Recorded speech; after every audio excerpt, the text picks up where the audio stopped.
মাহফিল শোনে। আবার বলেছে আমি নাকি রাজাকার। 1971 সালে আমার এলাকার মানুষ শুনুন, 1971 সালে আমার বয়স ছিল মাত্র 5 বছর। আমি রাজাকার নই। 1971 সালের কাদা আল্লামা আমিন ইসলাম সাঈদীর গায়ে লাগে নাই।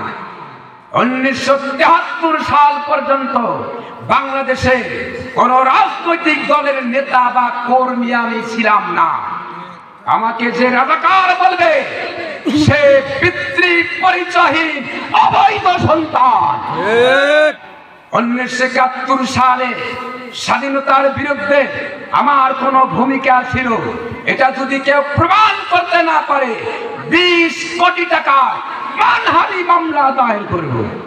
এ কথা বলে আমার মাহফিল থেকে লোক সরানো যাবে না, কারণ